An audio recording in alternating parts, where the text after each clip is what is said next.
제가 한 30년 전에 도봉문고를 서울에 있는 도봉문고를 갔었는데 지금 그 작가 이름도 기억나지 않고 책도 기억나지 않는데 작가가 그 앞에 앉아가지고 서명을 해주고 있는 겁니다. 사람이 한 2, 30명 줄을 서 있고 그래서 나는 책인지도 모르고 작가 누군지도 모르고 책을 딸 사가지고 그 뒤에 줄을 섰습니다. 그래가지고 사인까지 받아왔는데 그 책이 지금 있는지 없는지도 모르겠는데 앞에 앉아서 서명을 한다는 게 사인을 한다는 게 굉장한 일이네요. 오늘 아침에 한번 앉아서 해보니까 글이 제대로 안 쓰십니다. 사실 어제 제가 거의 다 이래 서명을 해놓고 그 신청하신 분들은 다 써놓고 또 신청 안 하신 분들을 위해서 따로 한 30분을 그 이름 그 적을 때만 비워놓고 이렇게 했는데 어제는 뭐 그 글도 썼는데 오늘 아침에 앉아보니까 장난이 아닙니다. 아 이게 무대라는 게 이게 보통 저 부담된 데가 아니구나 하는 생각이 들었습니다. 여러분 그 제 졸전을 제가 사실 평생에 그 공전은 내가 본 적이 있습니다만 제 단독으로 이렇게 책을 내본 처음입니다. 그 주변에서 제발 책 좀 내자고 뭐 사정도 하고 공간 협박도 하고 이렇게 했었는데 뭐 그냥 버텼습니다. 왜 버텼냐면 책을 쓰는 게 훨씬 재미있지 옛날 글을 쓴 것을 정리를 해가 다시 모은다는 것은 꼭 무덤파는 기분이 들어가지고 영 재미가 없었습니다. 그런데 이걸 가능하게 한 게 AI입니다. 이 글을 제가 그 칼럼들을 그 경남매일에 한 220개를 썼는데 그 칼럼을 제가 골라 뽑아가지고 AI에게 주고 이 내용 전체를 보고 책의 구성을 만들어 이러면 분류를 탁탁 합니다. 그리고 각 글에 그 팩트 체크를 하고 사실 그 칼럼 쓰고 이럴 때는 팩트 체크 잘 안 하는 경우가 많죠. 그냥 기본에 따라 쓰기도 하는데 팩트 체크하고 출처 표시하고 각주를 달아라. 아 이거 순식간에 해냅니다. 제가 이거 없으면 책 내는 거 아직도 이렇게 머뭇거리고 있었을 겁니다. 그 내친 김에 올해 한 몇 권 낼 생각입니다. 지금 이걸 하면 이게 그 칼럼 한 30개 정도면 좀 각주 달고 이렇게 하니까 한 권 책이 한 권이 됩니다. 그러면 220개의 칼럼이면 몇 권이 되겠습니까? 예, 뭐 엄청나죠. 그래서 지금 제가 가슴이 뜁니다. 이 책에 제가 8분이 그 글을 보태주셨습니다. 그 중에 9월 달에 와서 강의하실 김영철 그 철학자께서는 좀 초수다 써주시오 이렇게 했더니 무려 16,000자나 되는 글을 써 보내오신 겁니다. 그래. 아니 이게 이렇게 폭탄을 터뜨리면 너무 과하지 않습니까? 공적 수준입니다. 이랬더니 뭐 알아서 지우든지 만든지 뭐 알아서 해가지고 뭐 활용하라 그래서 책 뒤에 보면 해제라는 이름으로 들어 있습니다. 그 세 가지의 말에 관한 이야기인데 굉장히 인사이트가 강한 아주 그야말로 철학자의 글입니다. 그리고 또 우리 지역에서 제가 평소에 이렇게 가까이 지나고 또 이렇게 잘 의지해왔던 분들에게 이 또 추천사서 달라고 요청을 드렸습니다. 그분이 이제 우리 이정환 원장님과 그리고 최주원 회장 그리고 우리 정장진 이사장님 세 분입니다. 이 세 분께 박수 좀 부탁드립니다. 이분들이 계시기에 또 책이 또 끝났고요. 그 외에도 연세대 김상근 교수라든지 사마천학교 김영수 이사장이라든지 그리고 특히 제가 마사회 회장님께 연락해가지고 제가 이제 공식적인 자리에서 몇 번 인사도 나누고 이랬지만 이런 걸 부탁해도 되나 하고 이렇게 친분이 별로 없었는데 그래 연락을 해가지고 좀 좋은 말 할 때 추천사도 부탁합니다 이렇게 했더니 이분이 공개해 주시는 겁니다. 그래 그분이 그래도 뭐 저하고 이렇게 친분 별로 없지만 또 제가 하는 활동을 또 잘 알고 계시더라고요. 그래 그 마사회 회장님께서 그런 사연을 했기 때문에 이 책이 마사회에 좀 많이 들어갈 것 같습니다. 마사회에 좀 실험하겠다고 이야기했습니다. 예, 그렇게 이제 책 이야기 이제 그렇게 좀 말씀드렸고요. 오늘 이 칼럼 오늘 여러분들에게 드리는 두 개는 좀 특별한 내용들입니다. 첫째, 적자 생존이 아니라 적당 생존이다 하는 이 책은 굉장히 유명한 책입니다. 이게 완벽하지 않은 것이 살아남는다 하는 그 책을 보고 제가 정리를 한 겁니다. 이 책 내용은 이겁니다. 완벽하게 잘 진화된 아주 환경에 가장 잘 적합한 그런 생물들은 살아남지 못한다는 겁니다. 그 희한하죠. 어떤 환경에 가장 완벽하게 잘 적응해야만이 살아남을 것이라 생각하지 않습니까? 우리가 그 적자 생존이란 말이 그 환경에 가장 잘 적응한 그 생물체만이 살아남아가지고 진화를 이어간다 하고 이렇게 우리가 그렇게 이해하고 있었죠. 다윈의 그 적자 생존이 그렇습니다. 그런데 그게 오해라는 겁니다. 가장 잘 적응한 생물체가 빨리 환경이 바뀌면 다른 환경에 적응을 못하는 겁니다. 그래서 이게 역시 무슨 말이냐면 어중간하게 생존해가지고 다른 데도 찝쩍거리고 다른 거에 이렇게 잘 적응하고 있는 생명체는 환경이 바뀌면 그 인접한 곳으로 즉시 쉽게 넘어갈 수 있다는 겁니다. 그 기업도 마찬가지입니다. 예를 들면 코닥 같은 회사가 필름으로서는 가장 최적의 회사였고 전 세계 매출의 80% 이상을 차지하고 있었던 그런 그 시장 점유율이 높은 회사가 디지털 카메라가 나오니까 바로 회사가 사라졌습니다. 그러니까 필름 회사로서는 최적의 적자였지만 근데 이 환경이 바뀌니까 살아남지 못하는 겁니다. 심지어 그 회사가 디지털 카메라를 처음 발명한 회사입니다. 자기들 기술이 발명한 기술을 가지고도 이것이 미래가 어떻게 바뀔지를 몰라가지고 사면한 겁니다. 노키아도 마찬가지입니다. 노키아도 세계 시장에서 점유율 1위로서 엄청난 막강한 기업이었지만 이 스마트폰이 나오고 나서는 바로 사라졌습니다. 가장 잘 적응한 생명체가 가장 잘 적응한 기업체가 사라질 수 있다 하는 엄청난 이야기입니다. 정말 대단한 이야기죠. 적자로 그러니까 최적으로 생존할 것이 아니라 적당히 생존하라 하는 이야기입니다.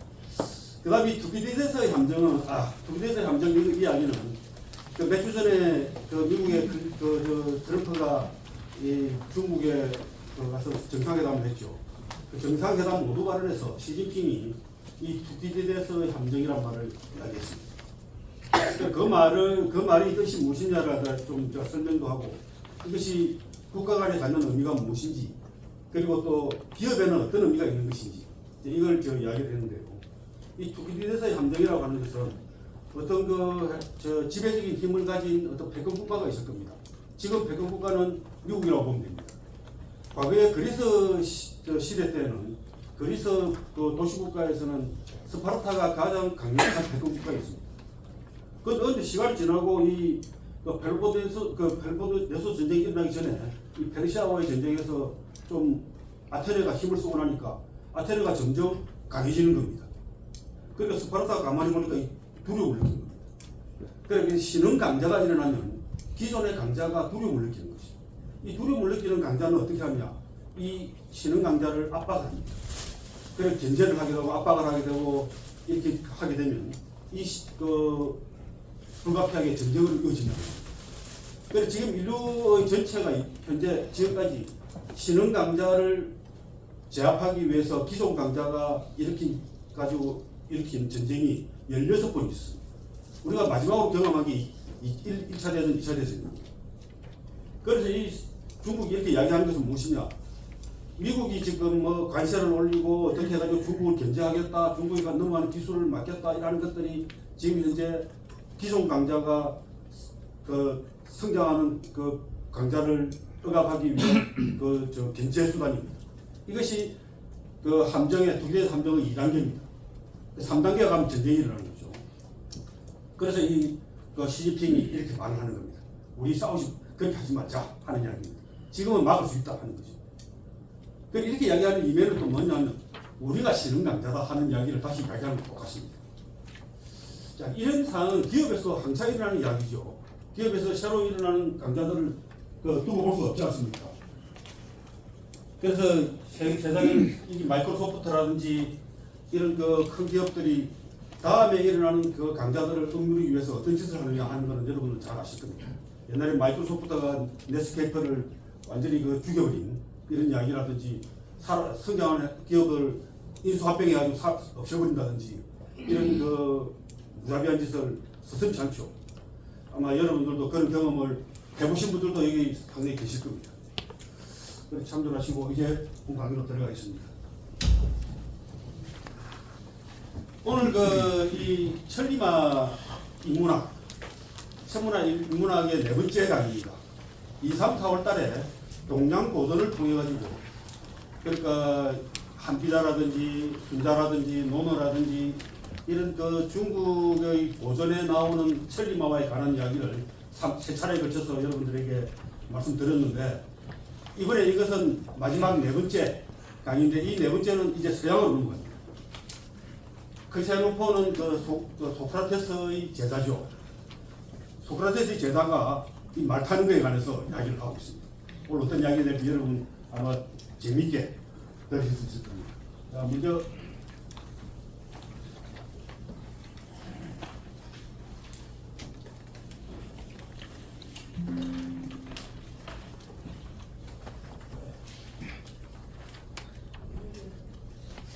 소리가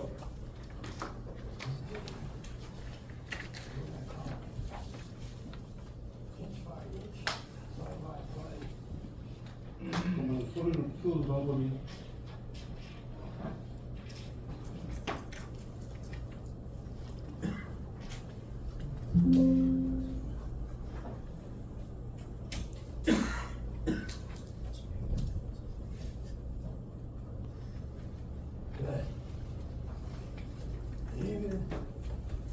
소리가 별로 안 커지네요. As a team, we're going to crumble. Inch by inch, play by play, till we're finished. We're in hell right now. Believe me. And we can stay here, get the shit kicked out of us, or we can fight our way back into the light. We can climb out of hell. 1 inch at a time. Now, I can't do it for you. I'm too old. I look around, I see these young faces, and I think, I made every wrong choice a middle-aged man can make. I pissed away all my money, believe it or not. I chased off anyone who's ever loved me. And lately, I can't even stand the face I see in a mirror. You know, when you get old in life, things get taken from you. I mean, that's part of life. But you only learn that when you start losing stuff. You find out life's this game of inches. So is football. Because in either game, life or football, the margin for error is so small. I mean, 1/2 a step too late or too early, and you don't quite make it. 1/2 second too slow, too fast, you don't quite catch it. The inches we need are everywhere around us. They're in every break of the game, every minute, every second. On this team, we fight for that inch. On this team, we tear ourselves and everyone else around us to pieces for that inch. We claw with our fingernails for that inch. Because we know when we add up all those inches, that's gonna make the fucking difference between winning and losing. Between living and dying. I'll tell you this, in any fight, it's the guy who's willing to die who's gonna win that inch. And I know if I'm gonna have any life anymore, it's because I'm still willing to fight and die for that inch. Because that's what living is. The 6 inches in front of your face. Now I can't make you do it. You gotta look at the guy next to you. Look into his eyes. Now I think you're gonna see a guy who will go that inch with you. You're gonna see a guy who will sacrifice himself for this team because he knows when it comes down to it, you're gonna do the same for him. That's a team, gentlemen. And either we heal now as a team, or we will die.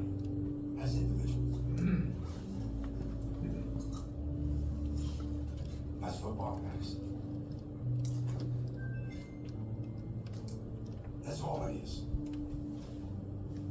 Now, 그게 풋볼이다. what are you gonna do? 그게 비즈니스다. 그게 삽니다.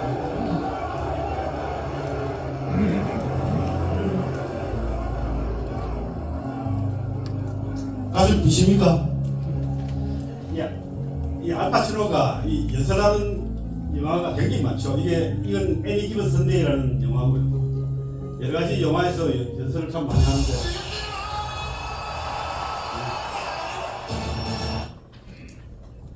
이 연설에서 여러 가지 이야기를 할 수 있습니다. 첫째, 리더는 저렇게 자기 팔로들 가슴이 뛰게 할 수 있는 사람이다. 무슨 말을 하든지 간에 참 저런 연설을 할 수 있는 리더도 중요하지만 저 리더들이 저렇게 말을 하고 싶을 정도의 자기 팀을 가지고 있는 것도 중요합니다. 둘째, 여기서 하는 말 하나를 들어보면 여러 가지 말이 나오는데 인생은 1인치다. 그 1인치를 위해서 목숨을 걸 수 있어야 한다. 1인치를 쌓아가지고 삶이 만들어지는 거죠. 그래서 그 중에 한마디 제가 뽑은 건 이겁니다. 그게 팀이랍니다. 우리가 팀으로서 회생하지 못한다면 일개 개인으로 죽어야 한다. 이 말이 제가 가장 와닿는 말입니다. 기획에 두신 말하죠? 네. 자, 그리고 이제 또 한 가지 고전의 지혜를 한 가지 가지고 있습니다. 직원을 해고해야 될 때, 이 한비자의 기가 막힌 말이 있습니다. 상을 주고 칭찬을 해도 애써 노력하지 않고 벌을 주고 야단을 쳐도 두려워하지 않는다. 이 네 가지가 가해져도, 그러니까 상, 칭찬, 벌, 야단, 이 네 가지가 가해져도 변하지 않으면 그를 해고해야 한다. 이게 2000 몇백 년 전에 한비자가 이렇게 이야기했습니다. 혹시 회사에 그런 사람 있습니까? 간혹 있죠. 네, 간혹 있어요. 그래서 여러분 이 기술을, 이 네 가지를 딱 가해가지고도 변하지 않는 사람이 있다. 그 명단제가 저한테 제출하십시오. 제가 해고하라고 말씀드리겠습니다. 자, 이제 우리가 천리와 인문학 3번 했던 거 그래도 키워드라도 한 번씩 읽어보고 가십시오. 이걸 잘 모르겠다 싶으시면 그 책자도 한번 찾아보시고 동영상 있는 거 아시죠? 동영상도 한번 확인하시고 그래도 모르겠다. 저한테 연락하십시오. 자, 이게 뭐 아까 우리 유탄섭 대표께서 말씀하신 그 파리가 천리를 가는 법. 천리만의 꼬리에 붙으면 됩니다. 이 창성 부기미 지천리 이게 그 말입니다. 양만은 뭐 대충 겉으로 보면 알 수 있지만 천하의 명만은 좀 모자란 듯 지나친 듯 넘치는 듯 거친 듯하다. 뭐 그리고 여기 백락일고라는 것도 있었고요. 그러고 매사 죽은 천리마의 뼈를 천금에 사다 하는 매사마골 뭐 이런 말입니다. 기복연거 천리마가 소금수레를 끈다. 뭐 또 세상에 백락이 있으면 천리마는 항상 있는데 백락이 없어서 천리마를 발굴하지 못한다 하는 이야기입니다. 이게 알아보다라는 이야기 우리 제 책에도 이야기가 있습니다.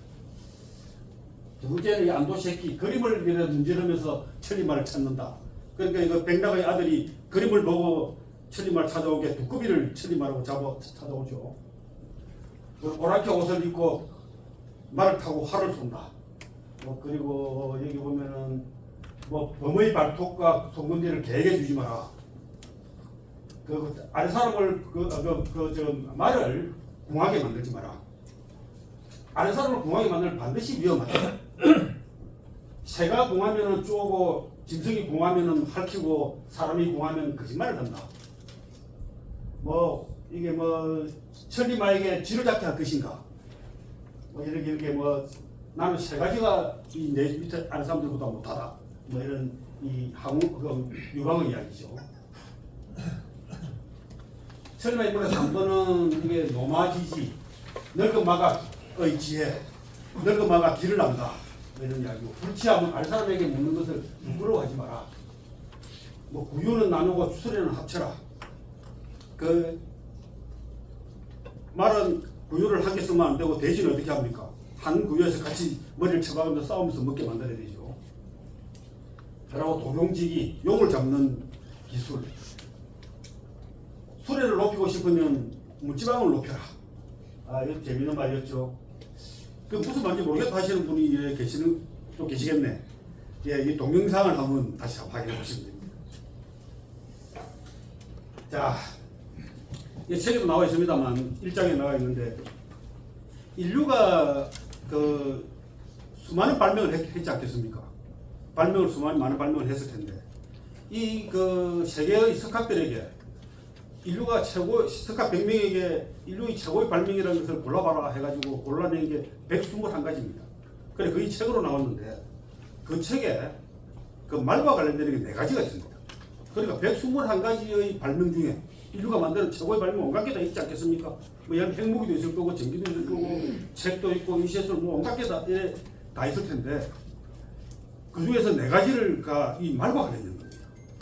그 첫째가 뭐냐 하면은 이 말을 길들여가지고 가축화했다는 겁니다. 말을 가축화하면 어떤 장점이 있습니까? 일단은 말을 가지고 그 고기량이 많으니까 중요한 그 단백질 소스가 되는 거죠. 그리고 이 말이 힘이 좋으니까 이거 가지고 그 말은 농경이 사용합니다. 농경이 사용하면 뭐가 필요합니까? 말이 그냥 땅을 파질 않으니까 전기가 필요하죠. 그래서 여기 보면 말을 가축화한 거하고 전기 모르겠는데 이 전기를 발명한 것이 이 그 2가지가 들어갑니다. 이 농경 사회가 됐다는 것은 이 엄청난 변화입니다. 인간이 그 야생에서 수렵을 하고 다닐 때는 다 정착을 못했지만 농경을 하게 되면 정착하게 되고 정착하게 되면 정착에 필요한 모든 것들을 준비하게 되고 이 나라가 생기고 그리고 이 시스템 시스템이 생기고 제국이 생깁니다. 이 왜 제국이 생기냐면은 그 적당 생존에도 나옵니다. 적자 생존이냐 적당 생존이냐 하는 것도 인간이 이 정착을 하면서부터 자기에게 원래는 자연에 맞는 상황을 따라가지고 다니면서 여기가 멀게 떨어지면 그 다음을 찾아가서 뭘 찾고 이랬었는데 움직였는데 이제는 자기가 있는 곳에서만 모든 걸 해결하고 삽니다. 그리고 여기서 이게 가뭄이 들어가지고 먹을 게 없다. 그 다음에 어떻게 되겠습니까? 옆에 나라를 공격해가지고 쳐가지고 점령을 합니다. 그래서 전쟁이 일어나고 그렇게 점령해가지고 지배를 하다 보니까 그것이 지배하는 것이 갖는 이익이 굉장히 크기 때문에 또 더 많은 지배를 하게 되고 이게 제국이 생기는 겁니다. 그래서 전쟁이 지금까지 끝없이 일어나는 겁니다. 그래서 이게 농경사회가 인류의 문화에 미친 영향이 어마어마하게 큰 거죠. 그 다음에 이게 이제 여기 보면 말에 붙은 여기 있는 등자입니다. 그 발을 걸 수 있는 말을 타고 다닐 수 있다는 건 알겠는데 그때 타보면 잘 쉽게 떨어지죠. 안전하게 갈 수가 없습니다. 그래 등자를 만들었으니까 이 등자가 이제 얼마든지 멀리 달릴 수 있는 겁니다. 그래서 징기스칸이 유럽까지 가서 전쟁을 치르고 이 세계가 굉장히 좋아지게 됩니다. 쉽게 말하면 어떻게 된 겁니까? 축지법이 생긴 겁니다. 말에 의해서. 그러니까 이게 파발바다 생기고 정보가 교환되고 옆에 나라와 가까워지고 문화가 교류하고 이렇게 되는 거죠. 그 다음에도 한 가지 이게 뭐냐면 건초입니다. 이 건초가 이 겨울에는 말이 풀을 뜯어먹을 수 없죠. 그럼 겨울에는 또 정복전쟁이나 멀리까지 갈 수가 없습니다. 그런데 이 건초가 생기면 이 말이 자기 도시락을 가지고 다닐 수가 있습니다. 가벼우니까. 그러니까 이게 전쟁이 1년 내내 전쟁을 할 수 있는 겁니다. 그래서 이 4가지가 그 121가지 중에 이 4가지가 있었죠.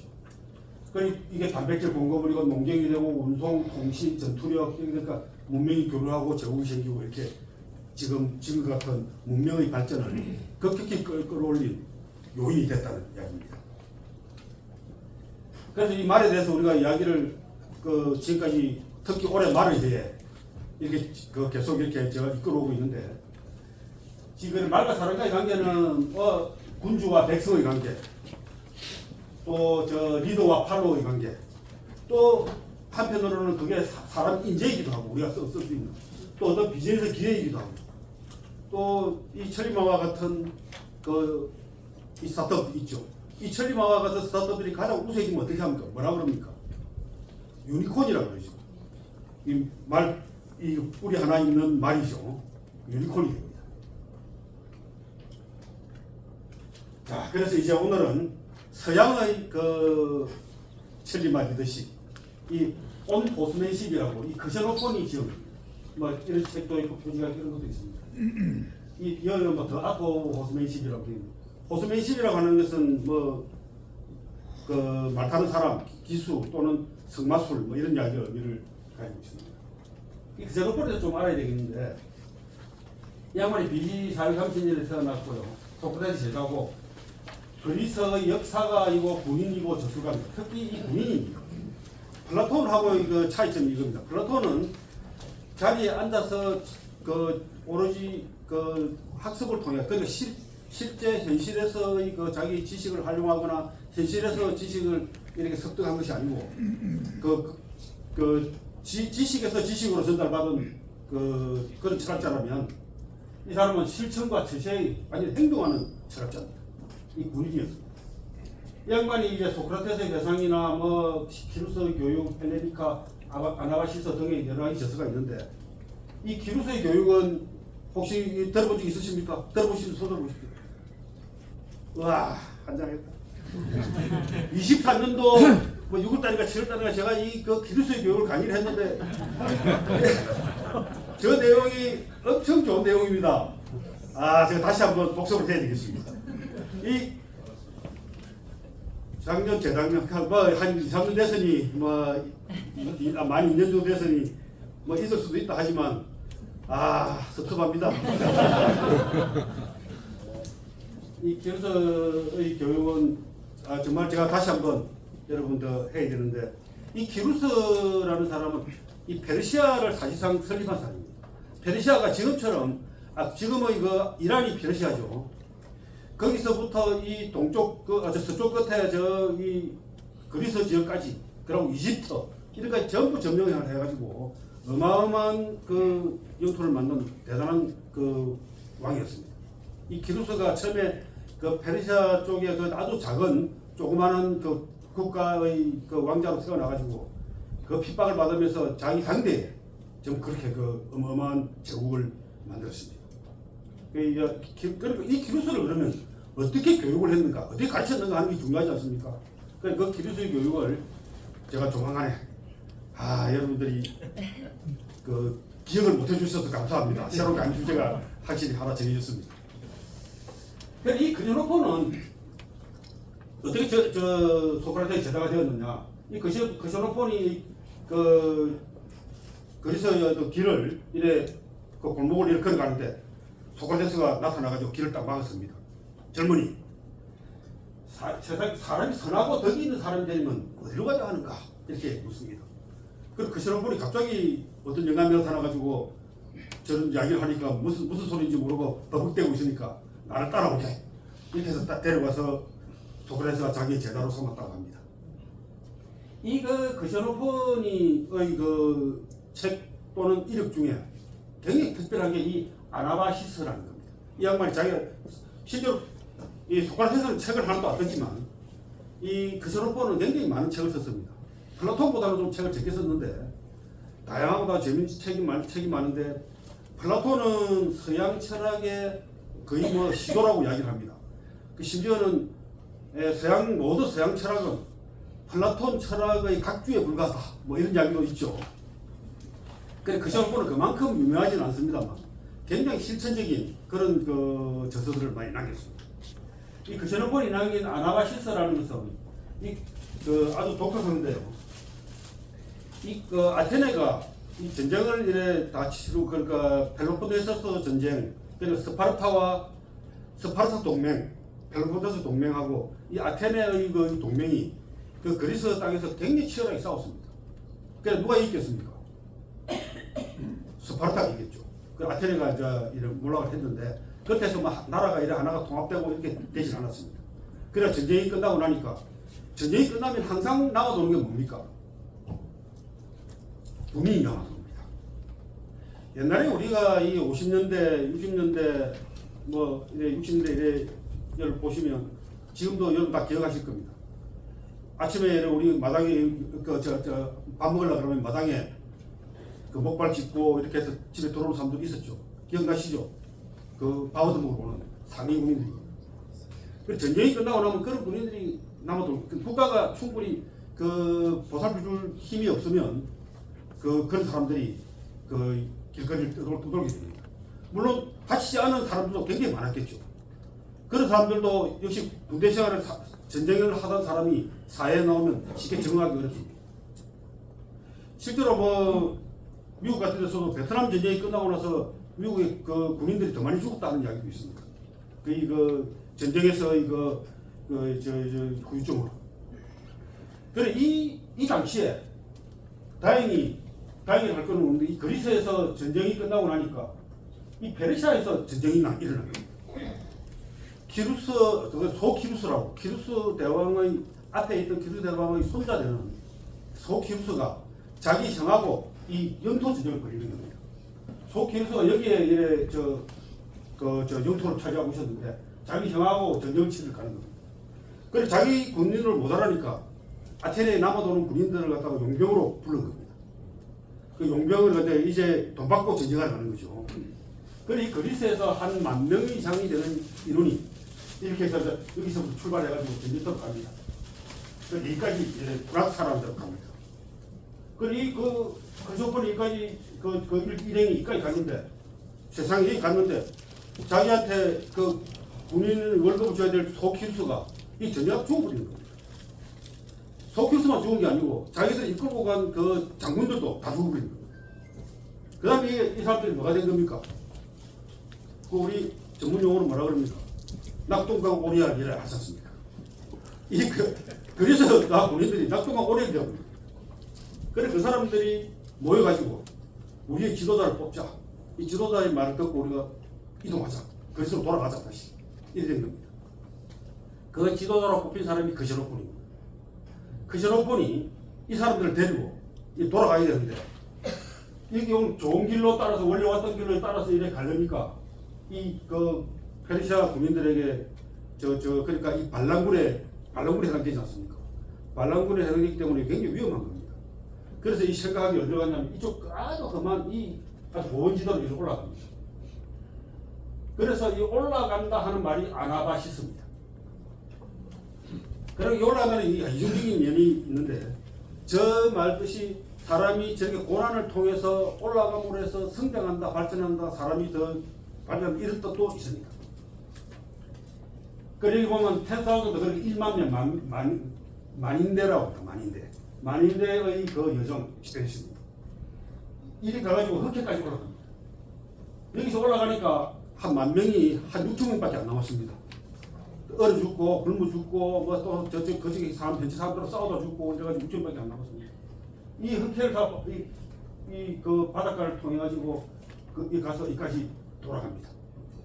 그래가지고 이제 그리스로 넘어가는데 이 기록을 상세히 걸어간 거리, 사람 수 죽는 거, 뭐 어떤 전쟁 경험을 했다가 그 전체적으로 이 아나바시스라는 이 책입니다.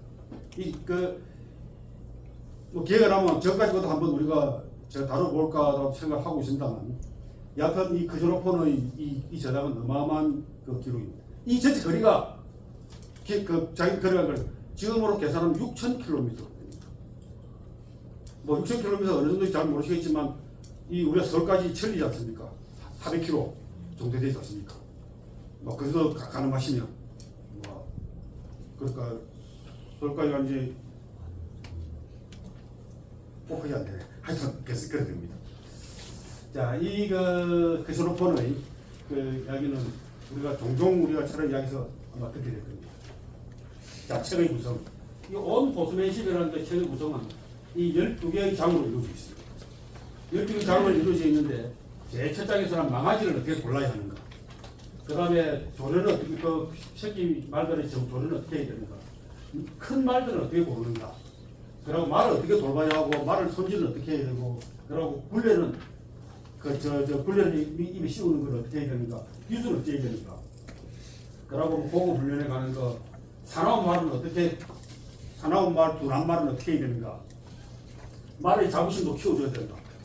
그 말을 가지고 프레이드 하는 것까지. 그리고 무장은 어떻게 하는가. 이런 어떤 내용들로 되어 있는데, 이 내용이 책이 크지가 않습니다. 이걸 제가 2017년도에 그리스 여행을 할 때, 연세대 교수, 김성근 교수와 같이 여행을 하면서 이 양반이 이 책을 소개해 줬어요. 그래, 잠시 강의를 해줬는데, 이거 괜찮은 내용이다. 하고 돌아와서 책을 사봐야지. 책을 아무리 우리 이제 조사를 해봐도 책이 안 나오는 겁니다. 그래서 이거 리디북스에 보니까 공짜로 영문판으로 이걸 볼 수 있게 한 게 있어요.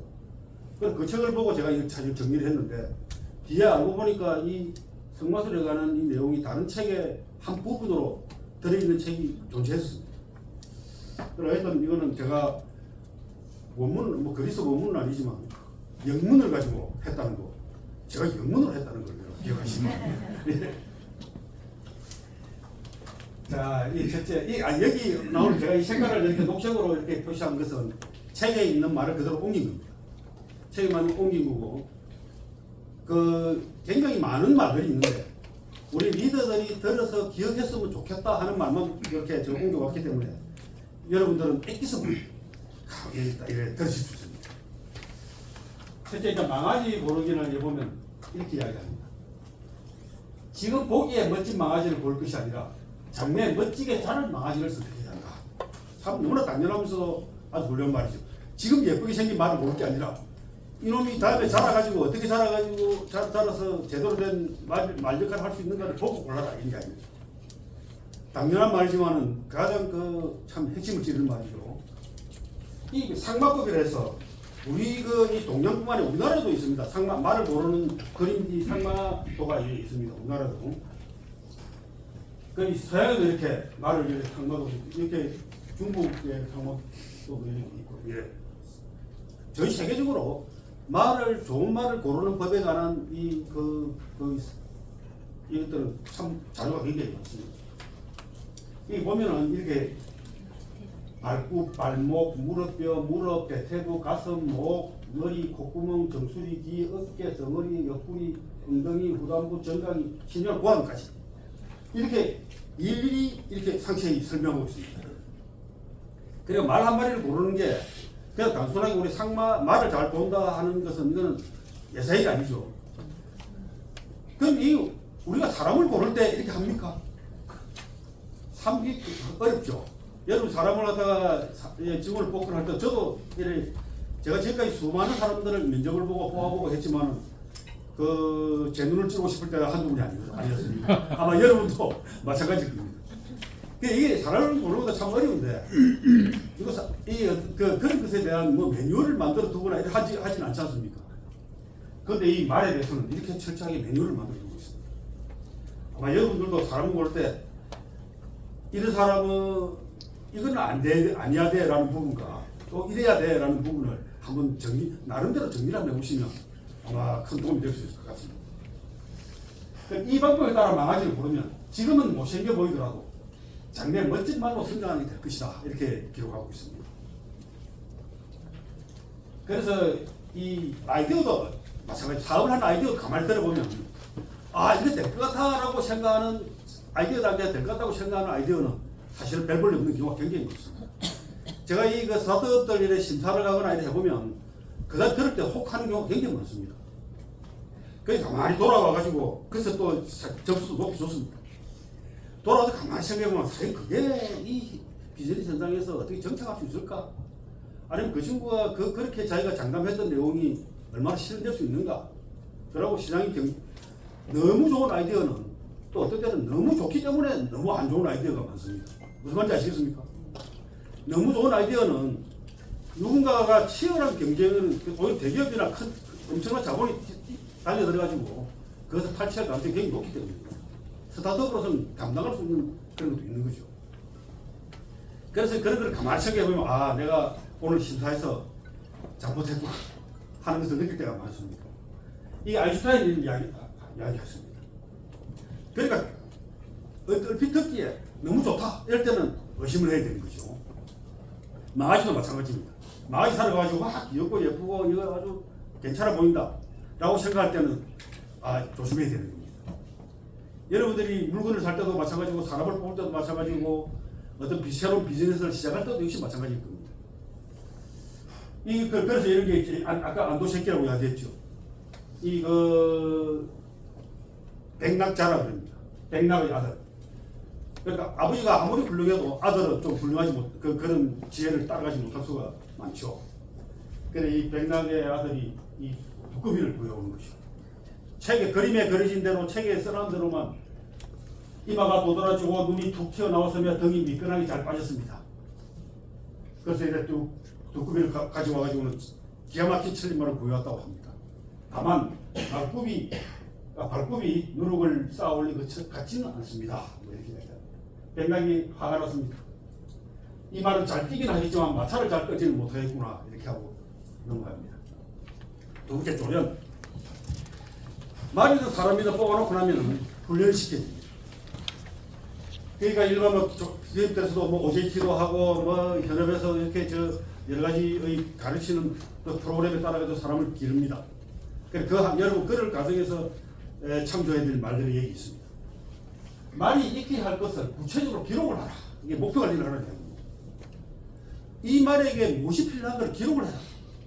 말의 조련의 사역에 맡길 때 말이 습득하고 와야 할 것들을 구체적으로 적어서 보내야 한다. 여러분들 그래야 잘 아시죠? 애들 학원에 보내거나 이렇게 보낼 때 뭘 배워야 될지 딱 적어 보냅니까? 선생님이 알아서 하겠지 하고 그냥 보내죠. 그래야만 조련사는 가르칠 사항을 유념하여 집중합니다. 말의 현재 상태를 정확히 알고 그에 맞추어 학습 목표를 정확히 설정하여 조련을 해야 한다. 이게 크시로폰의 말입니다. 사람들 교육시킬 때 어떻게 되는가 여러분 이제 이거 참고하셔야 되겠죠. 그래서 코칭이라고 하는 것은 잠재력의 봉인을 해제하여 성장을 극대화하는 겁니다.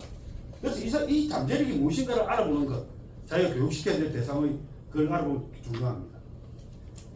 또 이 플라톤의 말은 교육의 목적은 육체와 영혼을 가꾸어 아름다움을 추구하고 능력의 완벽도를 높이는 것이다. 이걸 참조한다면 우리가 교육을 할 때 마구잡이로 그냥 남들하고 똑같은 규정에 의해서 그냥 던져서는 안 된다는 겁니다. 그 다음에 온순하고 순종하며 사람을 좋아하게 하라. 뭐 당연한 이야기겠죠. 배고픔, 갈증, 팔이 쫓기 등을 직접 해소해주라. 그러니까 이 말이 자기가 좋아할 것들을 직접 해주라. 그러면 사람을 좋아하게 될 뿐만 아니라 사람을 갈망하게 된다. 그래서 사람과 친화력을 갖게 만들라는 이야기입니다. 이 이야기 보니까 옛날에 제가 봤던 영화 비포 선라이즈 중에 이 말이 기억이 나서 제가 찾아왔습니다. 우리가 살아가면서 하는 모든 행동은 좀 더 사랑받기 위해서가 아닐까 하는 겁니다. 우리가 말에게 말을 관리하는 것도 내가 말에게 사랑을 더 받기 위해서가 아닐까. 제가 여러분들에게 이렇게 아침부터 이렇게 거품 물고 떠드는 것도 제가 여러분들의 사랑을 받기 위해서가 아닐까. 맞습니까? 네. 예. 여러분들이 오시는 것도 저하고 이렇게 좋은 교감을, 우호적인 교감을 더 키워나가고 싶지 않을까 하는 생각입니다. 맞죠? 네. 인생이 다 그런 겁니다.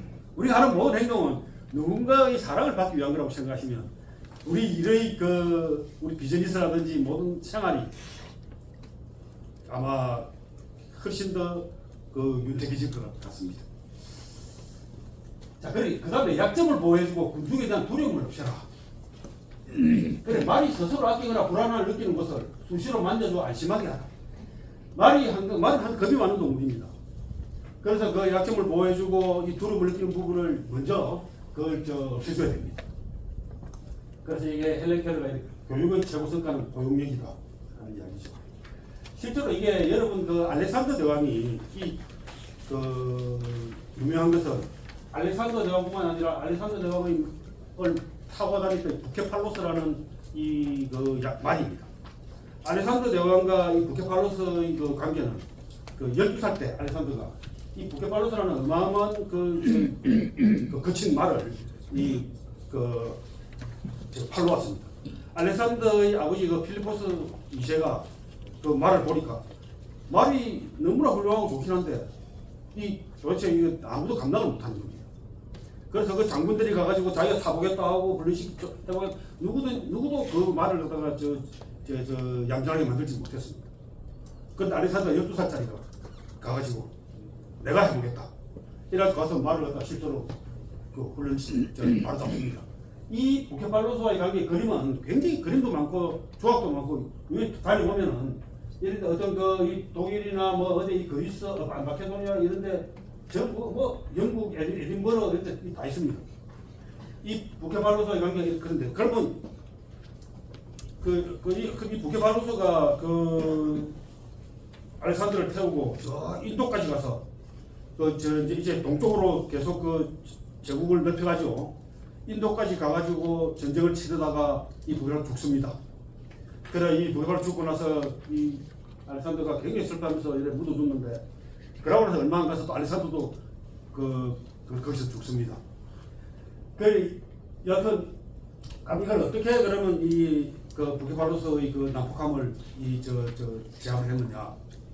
이 알렉산더 가만히 보니까 이 부케팔루스가 저렇게 날뛰는 이유는 성질이 포악해서가 아니라 두려워서 그러는 것이다. 그것도 뭘 두려워하느냐? 자기 그림자가 자기 움직임을 따라서 같이 움직이니까 이 그림자를 보고 두려워하는 겁니다. 그래서 이 알렉산더 가지고 이 부케팔루스가 그림자를 보지 않도록 이렇게 머리를 돌려주고 이러니까 말이 쪼로해지는 겁니다. 얌전해지는 겁니다.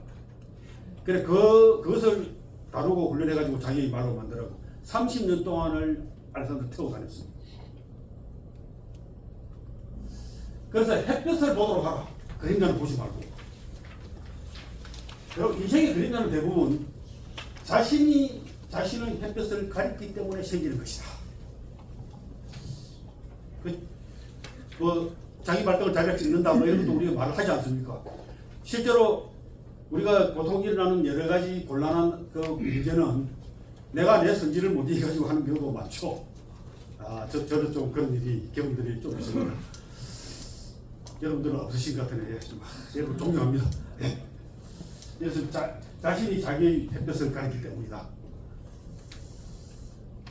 자, 그 다음 제3장 성숙한 말을 고르는 것.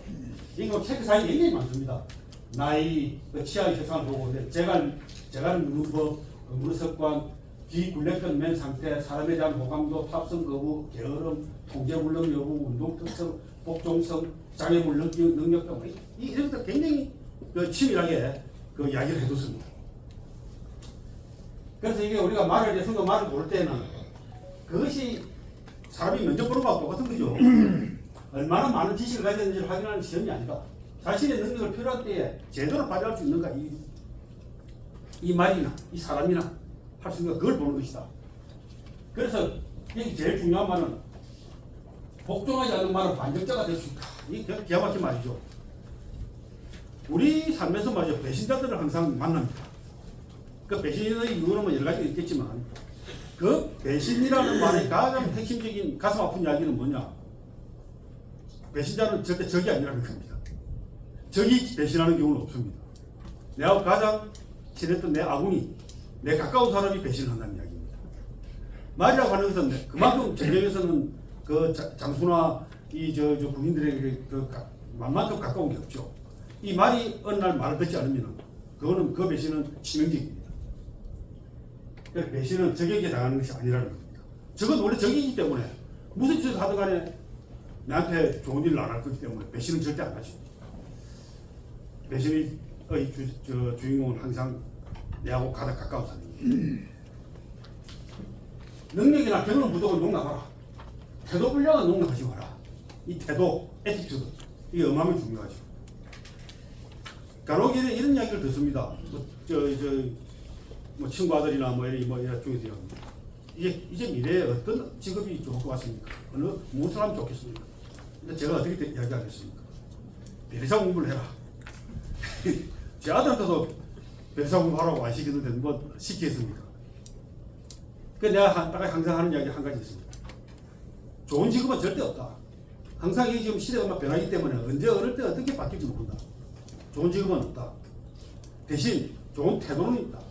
어느 직업에도 어쨌든 간에 성공할 수 있는 좋은 태도는 있다. 거기에 집중하고 이야기를 합니다. 그래서 여기가 마찬가지입니다. 능력이나 이런 것들은 지금이 뛰어난 능력이 미래에도 항상 뛰어난 게 아닙니다. 우리가 적자심도 아까 이야기했지 않습니까? 지금 이 일에 가장 뛰어난 것이 이제 이 시대가 바뀌면 그리고 코딩이라든지 이런 것들이 지금 굉장히 내가 잘하고 있다 하더라도 AI가 코딩을 다 해주는 시대가 왔다면 지금도 이미 많은 분들이 하고 있지만 왔다면 그 코딩을 잘했다는 자체가 이제 아무런 의미가 없어지는 거예요. 그러면 뭐가 필요합니까? 빨리 자기가 새로운 상황에 적응할 수 있는 적응력, 적응하는 태도 이것은 가능하다는 거죠. 코딩은 필요가 없으시더라도 변화한 시대에 다른 능력으로 갈아설 수 있는 빨리 변하는 애티튜드, 이 태도가 중요하다는 겁니다. 난폭하거나 게으르거나 겁이 많거나 사람에게 적의를 가지거나 간지럼을 타는 말은 이 처음 저도 선택해서는 안 된다. 나쁜 태도는 교육을 통해 고쳐지지 않는다. 인간은 바뀌지 않는다는 말을 간혹 하는데 이런 비슷한 말이죠. 태도가 나쁘다는 것은 바람 빠진 타이어와 같아. 고치지 않으면 어디에도 갈 수가 없다. 그렇게 생각되시죠? 공감 안 하십니까? 고치지가 아니고 바꾸지 않으면 바꿔서 가야 된다는 거죠. 예. 체인지. 우리하고 그런 얘기 맞췄는데. 고치다로 두는 게 좋겠습니까? 바꾸다라고 하는 게 좋겠습니까? 바꾸다 손 들어보십시오. 세 분 계십니까? 자, 그래서 이게 보면, 이거 사람을 우리가 인재를 우리가 파악을 하죠. 이래, 1사분면, 2사분면, 3사분면, 4사분면 이렇게 나눕니다. 이 보면은, 이 애티튜드, 태도가 좋고, 실적이 좋고, 둘 다가 좋으면 앞에 막 최적이죠. 회사에서 사람도 좋고, 일도 잘하고, 이 이상은 없습니다. 이 사람들에게는 최적이 이런 인물에는 더 기회를 주고, 충분한 보상을 하고, 우리 회사의 인재로서 잡아둬야 합니다. 그런데 태도는 좋은데 실적이 안 좋다. 사람은 참 좋은데 이 실적이 안 나와. 이게 어떻게 됩니까? 이 코치를 가르쳐야 된다. 교육을 시키고 훈련시키고 이 사람은 태도는 좋기 때문에 언젠가는 자기가 실적만 좋아지게 되면 이쪽으로 옮겨갈 수 있는 사람입니다. 그래서 가르쳐야 돼요. 그런데 태도도 나쁘고 실적도 안 좋다. 잘라야 된다. 이 사람은 회사에 해리키지 잘라야 된다는 겁니다. 태도는 안 좋은데 실적은 엄청 좋다. 일은 너무 잘한다. 능력은 좋다. 이 골치 아픈 말이죠. 토를 일단 참아준다. 일단 견디고 봐준다. 그래 언젠가 여기서 이렇게 갈 수 있으면은 좋고 이렇게 가지 못하면은 회사에 해를 끼칠 수 장기적으로는 해를 끼칠 수 있기 때문에 언젠가는 잘라내기 위해서 호시탐탐 기회를 받아야 한다 하는 그런 사람입니다. 예, 이렇게 다 관리하고 계시죠? 전부 다 여기 있죠. 다 여기 회사 직원들은. 예, 여기 그다음에 마구간장입니다. 마구간은 주인이 자주 볼 수 있는 곳에다 지어줘라. 주인이 항상 볼 수 있는 곳에 지어주라는 거예요. 그 뒷간에 보이지 않는데 한참 가야 되는데 이런 데 하지 말라는 겁니다. 말은 주인이 가까이 있다는 것을 느낄 때 가장 마음이 편안해집니다. 그런 말이 있죠. 눈에서 멀어지면 마음도 멀어진다 이런 말도 있고요. 옛날에 우리 집도 농사를 지었지만 그 농작물들은 주인의 발걸음 소리에 자란다 이런 얘기 들어보셨죠? 예. 그리고 여기 그런 말이 있습니다. 걸음 중에 제일 좋은 걸음은 발걸음이요 하는 책이 있습니다. 예. 그러니까 아무리 우선 사람이라도 멀리 떨어져 떼놓고 보지 않는다면 끝내 사람은 멀어지기 마련입니다. 그러니까 믿고 좋고 자기 그런 사람일수록 더욱더 가까이 자주 봐야 됩니다. 종종 자주 한 잔씩 하십시다. 그 다음에 말 구유는 도둑맞지 않도록 안전하게 설치하라. 우리가 다 밥그릇이 제일 중요하지 않습니까? 다 우리 밥그릇 이야기 하지 않습니까? 말에게도 밥그릇은 너무 중요합니다. 이런 말, 지난번 강의에서 이런 이야기 있었죠. 말의 구유는 나누고 대기 구유를 합쳐라. 그러니까 이 말이 특히 자기 밥그릇을 굉장히 중시하기 때문에 다른 말하고 밥그릇을 같이 나누지 않는다는 겁니다. 그래서 말은 이 말 구유를 같이 쓰면 저희끼리 치고받고 싸우다가 하나가 쓰러져야만이 살아남습니다. 돼지는 서로 머리를 쳐박으면서 같이 죽통을 같이 나누죠. 그 다음에 6장 말 다듬기. 화난 상태로 말에 접근하지 마라.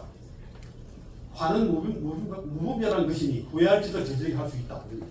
이게 무슨 뜻이냐면 기수가 화난 것하고 전투 중에 긴장한 것을 구분하지 못한다는 얘기입니다. 말은. 그래서 절대 화난 상태에서는 말에 가까이 하지 마라.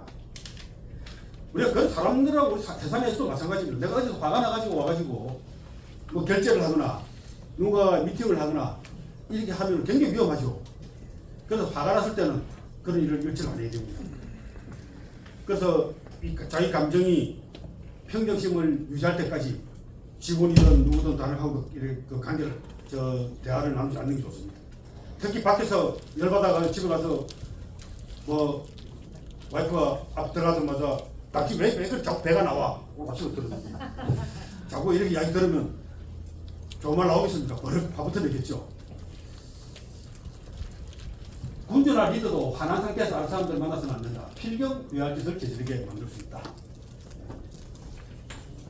말이 무서워하는 물건은 기수가 먼저 만져서 두려움을 해소시켜라. 실제로 그런 경우가 있습니다. 우리 우리 담당 변리사들이나 이런 친구 일을 시켜보면 처음 이래 어떤 난감한 일들을 처음 주놓으면 이 친구들이 가지고 굉장히 곤란해합니다.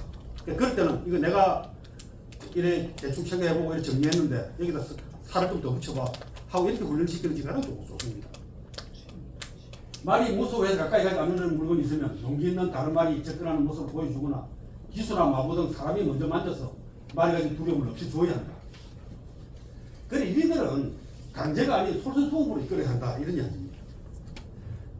이런 거는 뭐 여러분 다 지금 말 경험해 보셨을 겁니다. 그리고 완력으로 통제하지 마라 이런 말도 나옵니다. 힘으로 말을 예를 들어서 말이 강을 또락을 건너려 하지 않을 때 억지로 끌고 가서 건너게 하거나 이렇게 해서는 안 된다는 거예요. 사람이 먼저 건너는 모습을 보여주고 이렇게 해야 됩니다. 그러니까 리더십의 핵심은 거리가 아닌 영향력이다. 이 누군지 아십니까? 정유라. 이게 이 레포트입니다. 정유라 레포트입니다. 제가 이 실제로 가져왔는데 이 레포트 수준이 참 기가 막힌데 이 띄어쓰기 뭐 기대는 말일 텐데 기대는 말 풀어내기 뭐 이런 있는데 이게 자기들 그 수업 시간 레포트라고 하는데 참 이해가 잘 안 됩니다.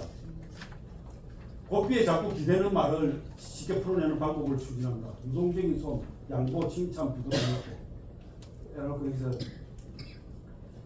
말을 전기시키는 오른쪽 팔꿈치, 왼쪽 팔꿈치를 번갈아서 사용해 말을 굴복시키는 말이겠죠. 여기서 주의할 점은 머리를 양보했다고 해서 팔꿈치로 놔두면 안 된다. 그 자세 그대로 잡고 있다가 고삐를 줄이고 팔꿈치로 준다. 팔꿈치에 반응하지 마. 뭐 박차를 탕 쳐준다. 뭐 이렇게 이야기했습니다. 해도 안 되는 망할 새끼들에게 쓰는 수법. 웬만하면 비추함. 그냥 무게중심을 뒤로 날리면서 안쪽 손 가만히 두고 바깥 손으로 강하게 세우니 4번, 3번 후 추진 안 되면 또 반복한다. 그러니까 참 옛날에 저 친구의 지적 수준도 그렇지만 이 말을 어떻게 합니까? 아주 강압적으로 이렇게 하는 거죠. 해도 안 되는 망할 새끼들에게 쓰는 수법. 뭐 이렇게.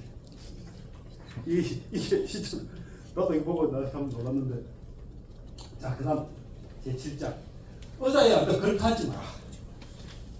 말을 탈 때 말에 대한 존중심을 가지라는 게 아닙니다. 말은 스스로 무시당한다는 느낌을 가지면 기술을 짐작으로 취급하게 됩니다. 의자에 앉듯이 앉으면 말도 이 기술을 탄 사람을 짐작으로 취급하게 되는 겁니다. 자기 주인으로 취급하는 것이 아니고 말의 자존심을 존중을 해주라는 얘기죠. 그래 이런 말이 있죠. 임금이 배요, 백성은 물이다. 물은 배를 띄우기도 하지만 배를 뒤집기도 합니다. 이 말의 자존심을 지키지 않으면 말에서 굴러떨어질 수 있습니다. 여러분 최고는 다른 사람을 통해서 하라. 그러니까 말 주인은 자기는 항상 좋은 이상만 갖게 하고 말에 벌을 줄 때는 다른 사람이 벌 주게 하라 이런 이야기죠. 이 노자에도 사실 이런 말이 나옵니다. 제가 한 번씩 활용을 하는 굉장히 참 지혜로운 말입니다.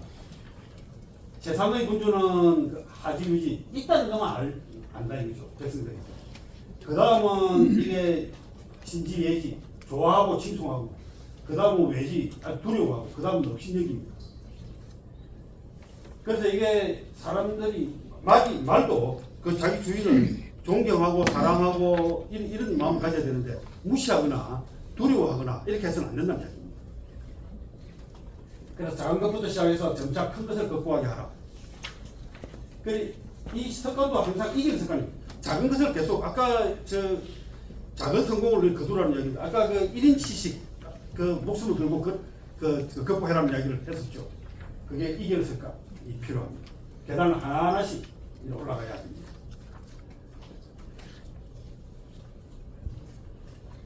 그 다음에 얼마 안 남았습니다. 신상필거라. 원하는 대로 행동해서 때를 보상하고 복종하지 않을 때 어김없이 처벌하면 그 말은 그 자기가 해야 할 임무를 가장 빠르게 세웁니다. 예를 들어 재갈을 물자마자 말에게 좋은 일이 생긴다면 말은 기꺼이 재갈을 물려할 것이다. 또한 명령을 실행하고 나자마자 음식이 주어질 것으로 기대된다면 말은 달리기, 뛰어넘기 등 모든 행동을 부정없이 실행할 것이다. 그래서 일을 잘했을 때는 항상 상을 주라는 이야기입니다. 그래서 그 상군서에 이런 말이 나옵니다. 형벌은 힘을 낳고 힘은 강함을 하고 강함은 위세를 낳고 위세는 덕을 낳으니 덕은 형벌에서 나오는 것이다. 그래서 형벌이 많으면 상이 무거워지고 상이 적으면 형벌이 무거워진다. 이런 이야기도 있습니다. 자, 그 다음에 말이 싫어하는 데 상다라. 이 저 논에서 공자님이 하신 말씀 기소불료 물시 의인이 바른 말이 싫어하는 것 하지 마라. 말이 좋아하는 것을 해줘라.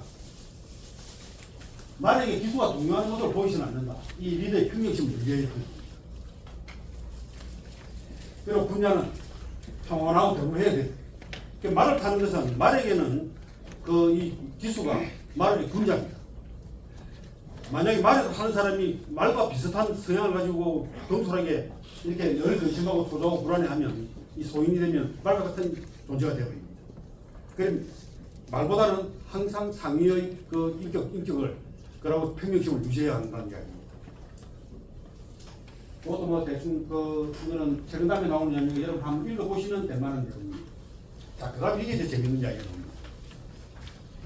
말이 자부심을 갖는데 앞말 앞에서 뽐내를 할 때 최대한 멋지게 보이도록 배려해주라고 이야기 있어요.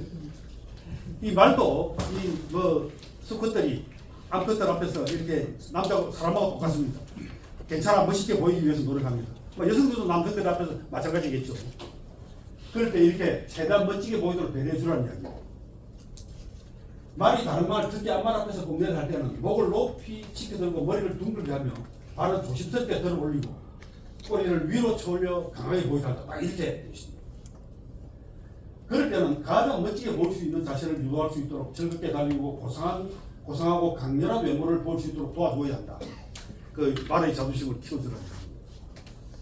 요 말을 넣어가지고 이렇게 AI에게 그려달라 했더니 이렇게 그려줍니다. 요새 AI가 이렇게 씁니다. 통제는 스스로 선택한 것처럼 느끼게 하라. 이것도 기가 막힌 말이죠. 그 재갈은 적어도 두 개를 마련하라. 부드럽고 적당한 크기의 디스크를 가진 것과 무겁고 톱니가 달린 것, 이 두 개를 준비할 거고, 먼저 무겁고 톱니가 달린 것을 물립니다. 그럼 말이 막 안 하려고 앙탈 부리겠죠. 그래 그걸 빼고 배틀을 끄다. 그 다음에 좀 편하고 부드럽고 매끄러운 것을 넣으면 한정하면 물게 된다. 이런 이야기입니다. 사람에게도 다 적용되지 않겠습니까? 좀 과한 일을 시켜가지고 잘 못하겠다 그러면 좀 약한 일을 줘가지고 하게 하고 이렇게 하는 방법이 있죠. 그러니까 이게 자기가 선택한 것처럼 하게 된다. 이 재갈은 내가 선택한 거야 하고 느끼게 그럼 재갈을 물리게 되는 거죠. 재갈이라는 게 어떤 겁니까? 말을 완전히 구속하고 먹지도 못하고 입도 마음대로 열지 못하고 어디 자기가 화난 데서 어디 물지도 못하게 만드는 그런 것이에요. 그 다음에 이제 이 11장 스스로의 의지로 하게 하라. 이 말이 참 여러분 다 기억을 해주셔야 됩니다. 강제로 일을 시키면 말은 이해하지 못하면서 한다. 그것은 무용수가 해초리를 맞으면서 춤을 추는 것처럼 추한 것이다. 기가 막힌 말이죠. 춤을 추는 무용수가 해초리를 맞으면서 무용하는 것만큼 추한 건 없다는 거죠. 무용수가 춤을 출 때 가장 아름다운 것은 뭡니까? 자기가 춤을 추고 싶어서 춤을 가장 자랑스럽게 출 때가 가장 아름다운 겁니다. 말도 사람의 도움을 받아 스스로의 의지로 할 때 가장 아름답고 똑똑해 보인다. 그러니까 이 말이라는 것과 사람과 전혀 다르지가 않습니다. 이 그저로 보니 그런 한 2,500년 전에 이런 기가 막힌 통찰을 이렇게 남겨놨습니다. 삶의 주인이 되고자 하는 자는 자기 스스로의 노예가 되어야 됩니다. 자기 스스로가 시킨 대로 하는 것이 가장 아름다운 것이다. 말의 명예를 높이는 것이 주인의 명예를 높이는 것이다. 이렇게. 오레노 유메라는 식당, 뭡니까? 오마카세 식당이 이렇게 해놨습니다. 우리 직원이 고객님에게 무리한 행동을 했다면 직원을 내보내겠습니다. 그러나 우리 직원에게 무례한 행동을 하시면 고객님을 내보내겠습니다. 이렇게 되었습니다. 상품과 대가는 동등한 교환입니다. 우리 직원들은 훌륭한 고객들에게 마음 깊이 감사를 담아서 서비스를 하겠지만 무례한 고객에게까지 그렇게 응대하도록 노력하지는 않겠습니다. 뭐 이렇게 멋지죠? 그래서 저 식당을 한번 찾아보려고 합니다. 자, 이 말의 자존심을 높여주는 건 좋은데 너무 과다하게 높이는 건 좋지 않습니다. 이게 인키타투스라는 그 말이 있었습니다. 이거는 로마의 그 황제 가장 최고의 폭군으로 알려져 있는 카리큘라 카리큘라라는 그 황제가 이 인키타투스라는 말을 굉장히 아꼈는데 이 말에게 집정관이라는 직위를 주려고 했습니다. 실제로 주지를 못했는데 이 엄청 호화롭게 대우를 하고 집정관을 삼으려 했습니다. 그래서 아주 유명한 기록을 남아 있습니다. 그래서 능력이 되지 않는 그 직원들을 자기가 아낀다 그래서 과도한 직위를 주거나 과도한 권한을 주거나 이래서는 안 된다는 이야기입니다. 그 다음 마지막 말의 넓적다리는 기소의 넓적다리로 보아라. 기가 막힌 말이죠. 말의 다리가 화를 맞거나 하게 되면 말의 다리에 넓다리 맞게 되면 뭐 말도 쓰러지겠지만 사람도 쓰러집니다. 그래서 말이 그 화를 만들 위험이 있게 되면 위험하게 되면 이 기수가 자기의 넓적다리로 그 부분을 보호해주라는 이야기입니다. 이 정도는 돼야 되겠죠. The buck stops here. 그러니까 모든 책임은 여기에 있다 하는 그 이야기입니다. 그래서 모든 이런 자기가 책임을 지겠다.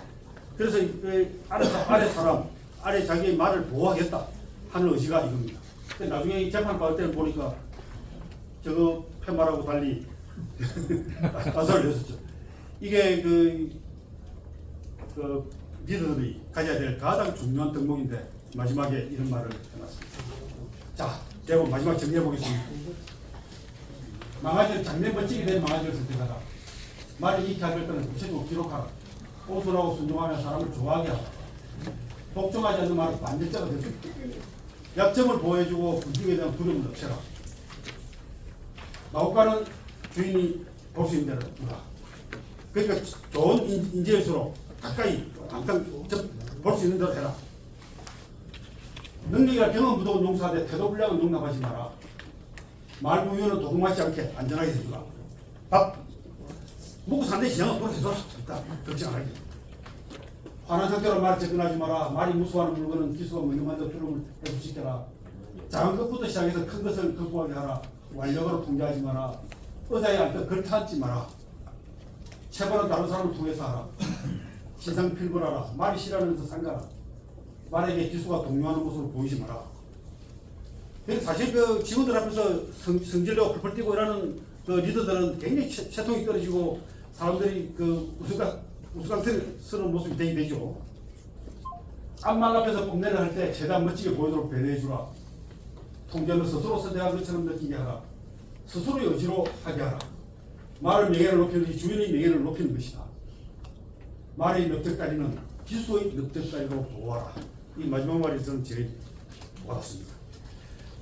이상입니다. 감사합니다.